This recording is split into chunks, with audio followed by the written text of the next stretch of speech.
Hey, this is Brad Block, host of The Physician's Guide to Doctoring. This is a personal and professional development podcast for physicians where we have experts on the show that try to teach us everything we should have been learning while we were memorizing Krebs cycle.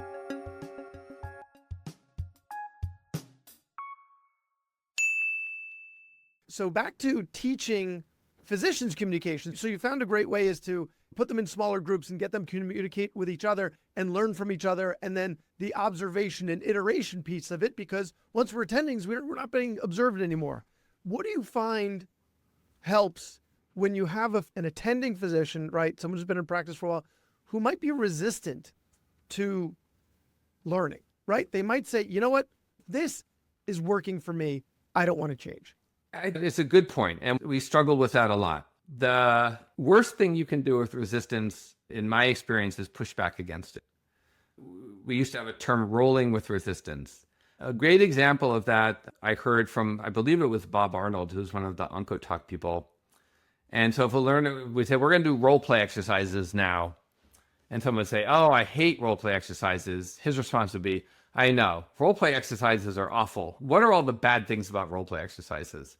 And they list all of them. It says, is there anything good about role play exercises? Can you imagine why we might do them? It's a little bit ironic, and he can get away with that style. But I think if we, in our class, if someone would say, this is stupid, either you're a good communicator or you're not. You can't learn how to communicate. Our response would be, we hear that a lot. Who else in the room feels that way? And see what other people in the group say. And invariably, there'd be one or two people who would say, I used to think that, but I actually have found that if I practice, I can get better at stuff. And we strongly believe that communication skills, there is motor skills, is like learning to play tennis. You learn to play tennis by being on the court, practicing hitting tennis balls. You learn to communicate by practicing communication, either in the real world setting or in practice settings like role play. But you have to get muscle memory. It's not just a cognitive thing. I used to make a strong point that I'm not trying to get people to know how to communicate. I'm trying to get people to be able to communicate. It's the action, it's not the knowledge. You can know a lot of stuff. What I care is, what do you actually do when you're with a patient? Do you make the patient feel safe? Do you make them feel like they can trust you? Do you make them feel like you care about them? Do they follow your advice? Because I think if we communicate better, they're more likely to stick to the plan. So I'm really interested in behavioral outcomes, not knowledge outcomes. But when someone's resisting, we validate the other metaphor that I find very helpful for this is, I'd love to cook. I love to give people food. All I can do is cook the best dish I know how to cook. I cannot tell them it tastes good. Only they get to decide if it tastes good. So if I come and teach a seminar, I'm not going to argue with them that this is like the best seminar. Either they like it or they don't. They find it helpful or they don't. All I can do is the best job I can do. They get to decide whether or not they find it helpful or not. And so I think if we go in with that kind of invitation, we're inviting you to try this out. We're inviting you. And one way that we can get traction with resistant learners is just to ask them about their experience. Tell me about a patient you had where the interaction didn't go the way you wanted it to. Someone you're not looking forward to seeing them again, or someone who you went home and you felt badly about the way it went. Tell me that story and what happened. And everyone has stories like that. And so then the question is, I can't control what the patient did, but I can control what I do. What could I have done differently that might have led to a different outcome? Or unless I just want to keep having encounters like that. And that's what's made a big difference to me. In my own experience, one of my favorite things about teaching communication skills is I've gotten better. I became aware of some bad habits I had. It sounds like your suggestion for dealing with resistant physicians is like the improv approach to teaching. Yes, and. Yes, I hate role playing. Yes, and, right? And we should do that with patients too. So the yes and approach to resistance. I love that. So you said your communication style has improved as you've worked on communication. That I feel like that's inevitable. And so that gets to the next question that I want to ask you. So you were involved in writing the patient clinician communication, the ASCO consensus guidelines for patients. And we're about to come out with version 2. It's going through final preparation now. So it will be updated within the next 12 months. So you can use your experience with version 1 or version 2, but was there anything when you were working on those guidelines that you realized you weren't doing and that you wanted to start doing, that you then included in your practice? You know what, by the time we wrote the guidelines, I'd been deeply immersed in all this work. So there was nothing that was like radically new that came out of them for me. The analogy I would use if I can, and forgive me for going back to tennis, but I was playing tennis this week actually, and I started off really off kilter and I got behind and I was trying to figure out what to do. And I realized that I just needed to focus on the basics. That if I couldn't control whether I was winning or losing, I couldn't control what my opponent was doing, but I could control the things I knew to do, like split stepping and rotating and preparing my racket and following through and keeping my eye on the ball and taking adjustment steps. Very basic things that we start to forget to do. I used to ski with my kids, and I remember one of the ski instructors talked about Michaela Schifrin, who's one of the best women skiers in the universe, that she used to practice at this mountain. And he said she would go on easy runs and just practice basic stuff like skiing on one ski at a time. She would start with really cementing the fundamentals, stuff that didn't look hard, but if you did it perfectly, it was different than not doing it perfectly. And I think that reading the guidelines, what it reminded me of is we often think in situations like this that we have to have some profound insight or some complicated skill set or do something really brilliant, when in fact, if we just do the simple things right, that will take care of most of our problems. And so when I was playing tennis that day and I just started focusing on the simple things, I then suddenly started winning in like 5 games in a row. But I wasn't doing anything fancy. I was just going back to the basics. And that's what the guidelines really reminded me. When the Chicago Cubs finally won the World Series, they used to practice that year in t-shirts that said, "Do simple better," that Joe Madden had them wear. And I actually, this week in my tennis lesson, I have a copy of that t-shirt because I loved it. That do simple better. That's what the guidelines meant to me, that you don't have to be this brilliant, emotional genius to communicate well. You need to listen more than you talk and make eye contact and express the fact that you care about the patient. I think sometimes we assume that they know we care about them because we're doctors. So of course we care about them, but we have to tell them, I'm worried about you. I want you to have the best possible outcome. And so like you talk about resistant learners, what do we do with patients who are like, they're declining to go on treatment that we think is really the right treatment? And oftentimes we'll respond by arguing and go through all the medical facts, again, getting back to overpowering the patient with our knowledge. What I find much more effective is to say, look, I really care about you and I want you to have a good outcome. And I'm worried that if we don't do this, you won't have a good outcome. And I would hate to see things go badly for you. I'm aligned with them. I didn't used to do that. I used to be one of those people who would just, I feel like if I just gave them all the logical facts that agree with me, and I find this much more effective really to emphasize, I care about you. This is what I think is best. You're ultimately the one who gets to make the decision. It's your body. I can only advise you. I feel like that kind of approach works better. And in the guidelines, this is a lot of sort of simple steps to take to how to set up the interview, how to conduct the interview. But honestly, even just listening more, providing more empathy, recognizing that it's emotional for the patient and validating that really will get us a long way towards where we want to go. It doesn't have to be super fancy stuff. Because I have to go through and edit the whole guideline, and it's complicated with a lot of moving parts. But in the end, I realized that the more of the simple things I do each time, the better I'm going to be. And just like in tennis, you're supposed to watch the ball until after you hit it, and you look up after contact. We often look up right before we hit it, and then we miss-hit the ball because we're no longer looking at it. If you look at the pros, they do not look up until after the ball is gone. And it's very simple, and yet we constantly forget to do it if we don't practice it. So that's what I think about. And that's why, again, taking those 10 seconds before going into the room, I can think, I'm about to have this kind of a conversation. How can I prepare myself for it? How can I start off on the right foot? And it's a reminder just to be disciplined. It's not hard, but it requires a lot of discipline to remember to do the steps, to not speak too soon, and to resist the temptation to tell the patient what to do. It's like eating right and exercising. We know what to do, just executing on it, that's hard. So it sounds like with your tennis, though, if we can get back to that for a moment, it sounds like getting back to the basics was also a way to get out of your own head. Because when you're losing, then there's a tendency to like dwell on what happened, and it's hard to dwell when you're focusing on the basics. Now, right. I'm not sure if that translates into seeing patients and being in the exam room, but maybe in life. The analogy I would make is I can't control what's going to happen to the patient. With my testicular cancer patients, I cure most of them. I can't cure all of them. Some of them die, and it's terribly sad. what I can do when I'm in the room with the patient is I can communicate as humanely as possible, and I can try to make the best clinical decisions. And that's what I get to control. I don't get to control whether their cancer responds to the treatment, and I don't get to control whether they have side effects or not. And I think that kind of emotional clarity is really important for not burning out.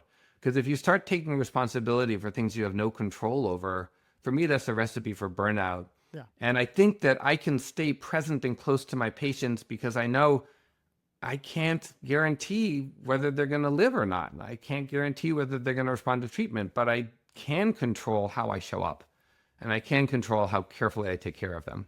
So I want to take a deeper dive into that, because you had mentioned earlier with delivering bad news that we want to do it with empathy, right? And something that we've talked about on the show in prior episodes is the difference between empathy and compassion. And in empathy, you're putting yourself in their shoes, whereas in compassion, you're not, but you're still being there and providing the best care and caring about them and worrying about them. And for me, if I have a patient who tells me that their husband just died, I don't see oncologic patients, right? So I'm not dealing with the same gravity as you. But if someone tells me just socially, right? That they're significant others, and I start picturing what it's going to be like when either I die or my wife dies, right? I feel like that's putting myself in their shoes, but it doesn't serve them. So can you clarify like where empathy plays a role versus compassion? Yeah, it's interesting. I see people getting really hung up on that distinction, and I've not found it helpful to dwell on that distinction. I want to talk about it. It's a really good question. I understand empathy a little bit differently. I think an example of empathy for me that we all can relate to is you go to a movie or you read a book that's really sad and you cry. Like, why are you crying? Nothing bad happened to you. I'm sitting in a movie theater. I'm going to leave the movie theater. My life's exactly the same as before I went to the movie. Why am I crying? I'm crying because I am feeling the sadness I imagine that person is feeling. Yeah. And one of my main goals in teaching communication skills to the fellows was that I saw that they were really learning the oncology well. They were very smart. They're extremely knowledgeable. But back in those days, this was a long time ago, I think it's different now. I wouldn't make the same comment about our current fellows as what I was seeing when I first started doing the training. But what I was seeing was that they weren't imagining, what would it be like to be a cancer patient? What would it be like to go into a doctor's exam room and have someone tell you that you have cancer and it spread to your liver and we can treat it, but we have no cure? Can you imagine what that would feel like? And can you talk to the person in a way that's informed by imagining what it's like to sit in that chair? And so I don't want to just think, oh my God, this person has this terrible thing. I feel so badly for them. I honestly, I really try to imagine what it would be like. And I think it would be scary. And I think it would be horrible. And I really want these people to have someone talking to them who's trying to imagine what that's like for them. And then speaking to them in a way informed by that imagination. And I find that that's so taxing day in and day out to put yourself in their shoes. You have to bounce back, but I had an early experience with a large volume testicular cancer practice very early in my career at my request. And I had one of my patients, I tried desperately to cure and I couldn't. And he was finally at the end of the line. He was in the ICU and everything started to fail. And we have a big family meeting to talk about what we should do. And I went in there, and the attending in the ICU at that time was one of the people who supervised me when I was a resident, because I ended up being on staff at the same place I trained. And I start telling the mom and the sister that I didn't see any hope for getting him out of the ICU alive, and I thought it was time to withdraw aggressive life support and to focus on comfort care. And I started to cry, and I felt so embarrassed that this really brilliant attending who had taught me so much was looking like, oh my God, Tim's crying? Like he can't keep it together? What's the matter with him? It's so unprofessional. And I felt embarrassed about it, but I really cared about the patient and I was really sad. And I ran into the sister in the grocery store about 6 months later, and she told me that it was because I cried that they were willing to withdraw life support, that they realized at that moment that I cared about him. Yeah. And it wasn't a decision that was easy for me and that I was invested. And I think, honestly, that we're much less likely to burn out if we live in our hearts and our work. I think we do really important work. I think we do really beautiful work and really spiritual work. And if we don't care, that's what's going to burn me out, because then I'm starting to treat people like they're cars. what I equally passionately feel about, and maybe this is why it's good I was talking about tennis, is you need to find a way. I need to find a way to recharge my batteries after that.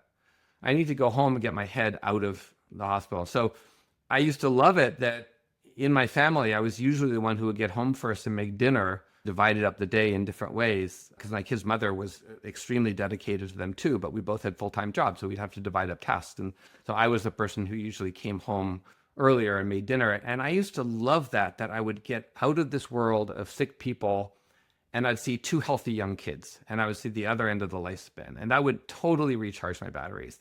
And now when I go and play tennis, I cannot think about anything other than this stupid bouncing yellow ball when I play tennis. So it's like a form of meditation. I'm just trying to see the ball and I'm trying to hit it and I forget about everything else. I think it's super, super important to have hobbies or something that gets your head out of the game so you can go back the next day refreshed. But I don't think limiting caring is the way to avoid burnout. I think learning to recharge our batteries is the way to avoid burnout. So just to be clear, like we should be your recommendation is we should be actively trying to put ourselves in their shoes for these very emotionally charged encounters. We should be envisioning ourselves as them. I think, yes. And yes, of course there are limits, right? We're not their friends. We're not going to go home with them. If they die, it's a patient who died. It's not my brother or my partner who died. There are boundaries. I don't care about them the way I would care about my kids. It doesn't mean that I don't care about them a lot. It's just, it's different. I don't want to sound naive about this. Yeah. But I think being callous would make me burn out much faster than caring Well, it's not callous. It's just, we're talking about similar things. It's just a matter of degree, I think, at this point. Like how much we're really taking that deep dive into feeling what they're feeling versus a more superficial journey into that. It also depends, I think, on your patient population. I used to think I wanted to go into psychiatry, and I read a bunch of stuff about psychotherapy. And I remember one of the books I really liked, the psychiatrist strongly recommended that you had to limit how many schizophrenic patients you had at any one time in your practice because they were so taxing.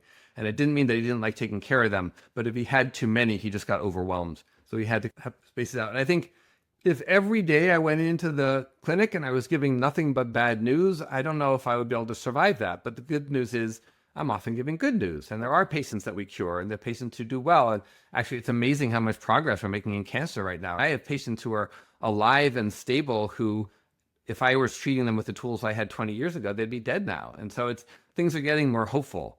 Most of my conversations are not bad news conversations. So it's not a diet of nothing but horrible conversations. Caveat to it. That's an excellent point. So you keep going back to tennis here. You keep going back to tennis because initially you said because you get feedback from the ball. If the ball goes in the wrong direction, you've clearly done something wrong. But we do, even when we're practicing, get feedback. We get patient feedback, whether it's from surveys that we ask them to fill out or whether it's from unsolicited feedback that they'll put online, right? They'll do a Google review or a Yelp or whatever. There are points at which we are getting feedback. How do you see that, us learning from that? Yeah, that's an interesting question. I am not a fan of our current metrics for measuring those things because I think they're very imprecise. I think it's really important to measure it. I really hope our colleagues who do research in this will come up with better metrics. That's one of the biggest challenges teaching communication skills is how do you know that you're teaching the right thing? How do you know that your learners are performing better after they take your class than before they take your class? We don't have great metrics of this. I think it's good that we pay attention because it motivates people to think about the issue. But the scores, I often feel like they're used in kind of punitive ways. And I don't think discouraging people helps them communicate better. So I wish we had a different approach. I'm not a fan of our current approach. I don't put a lot of stock in them myself, to tell the truth. And it's just complicated. Like, just think about it for a bad news conversation. Obviously, there's lots of conversations that aren't bad news conversations. But like, you go to see the doctor and you have cancer that was treated and now it's relapsed and things don't look so good. And there's some treatment options, but it's not curable. And then you get a survey, like, how satisfied were you with this? There was a cartoon in the New Yorker of this guy who's on the rack, like in a medieval prison, and he's being stretched on the rack, and the torturer is asking him, Now, before you leave, I'd like to ask you how satisfied you were with my work today. I don't know what it means to give on a scale of 1 to 10, how well did Dr. Gilligan give you the bad news? Like, this seems a little bizarre to me. Yes, but at the same time, I can't remember his name, but the president of Press Ganey said that you can have a family member die in the hospital and still be satisfied with the care. Even if the outcome wasn't satisfactory, the care still can be. So without those metrics, it's who's going to be a good doctor. We don't have good metrics for that. What we use, did you do all the prerequisites and do well in your MCATs? Yeah, that means you can handle the volume of material. Doesn't mean you're going to be a good doctor. We don't have good metrics for that either. You're right. We do need something. You point about the imprecision of it. One of my roles in my practice is when we do give patients these surveys, and they'll say, and so if you're lower on the bell curve, then you might get an email from me. And one thing that we do is we'll go through the comments and try and find what the most common compliment is and what the most common complaint. And sometimes those are the same thing. The patients love the doctor for this, and some of them don't love the doctor for this. And so then what do you then lean into? What do you need to work on? It can be a moving target. That being said, it can be important information to know that you're low on the bell curve. And this is something you need to focus on. You need to at least put a little more effort into communicating. Yes, absolutely. And if your orders of magnitude outside of the norm, then something is going wrong. And so I'm not saying they're meaningless. I'm just not, it's hard for me to get super excited about them. Yes. We put tons of research into treating testicular cancer, right? But we also need to put some more weight behind, gravitas behind ways to improve on this as well. But I can tell you, you're absolutely right about what you said about you can have a bad outcome and happy care. One of the stories that I love about our communication skills training, and this was not stuff that I did, it was stuff my colleagues did, so I'm not tooting my own horn, but we have long had a very rigorous communication skills training program in our medical school. I'm now the director of that, but this was long before I had anything to do with it. But I was supervising some of the students, and one of the students I supervised graduated from the school, trained, and came to do residency at our institution. So he's an intern on the oncology service in July, the first month of internship, and he's taking care of a patient who dies in the hospital. And we get a letter from his wife about what an amazing doctor this guy is. He's a July intern. They communicated so humanely and so compassionately with them. And for me, it was a real reflection on he's a great guy, he's a great doctor, and he had 2 years of very intensive training in how to have empathic communication with patients. And yes, that was a bad outcome, and the wife took the time to write a letter about how grateful she was for the care from this guy. Yes, you're right about bad outcomes don't mean that we're getting negative feedback. And also, for me, it was a story about how teaching communication skills works. Pays off. This has been incredible. I think that's an amazing way to end the conversation. So if people want to hear more from you, they want to read your articles, they want to hear from you, learn from you, where can they do that? So I've published a number of articles on the art of oncology in Journal of Clinical Oncology. I think I have 5 different pieces there, at least 4, with kind of key learnings that I've gained and key practices that have served me well. Some of them really are about mistakes I've made and what I've learned from my mistakes. So I think for me, my best ideas are probably in the things up in the art of oncology and Journal of Clinical Oncology. I'm reachable. I'm trying to think of what do your guests usually give out? In terms of content. A lot of times they've got a book they've published and they want people to buy it, so they'll give their personal website. I'm not even a profit from here, but I am proud of the art of oncology, and then my email address is listed since I'm the author. So if you read one of the art of oncology articles I wrote in the Journal of Clinical Oncology, my contact information is there. Which is where I found you. So, well, thank you so much for all you do to help physicians and take care of your patients, and the domino effect from all of that is just incredible, and the number of lives you touched. Thank you. I do have to make a plug, which is as president of the Academy of Communication and Healthcare, that's where I learned the most important stuff was from the Academy. I went through their training. I became faculty through their training program. I ran their training program for a while. The presidency is totally voluntary, work-oriented, is a labor of love. It's a fantastic organization. And every year they have a course called Enrich, this ENRICH, where people can go and learn important communication skills, team building, how to communicate with patients. There's often stuff on leadership and a variety of other topics, managing conflict. It's like a 3 or 4 day course. And if people are interested in learning more communication skills, I started going in 2012, and I've gone every year since then. It's the best learning environment for communication skills I've ever found. So if you're interested in this stuff, check out the Academy of Communication and Healthcare's Enrich course. This next one's going to be in Ottawa in October. Fantastic. Thank you very much. And we'll be sure to list that in the show notes. Thank you. Take care. Thanks for listening. So please share it or like it or comment on a social media post or write us a 5-star review. Thank us again for listening to The Physician's Guide to Doctoring.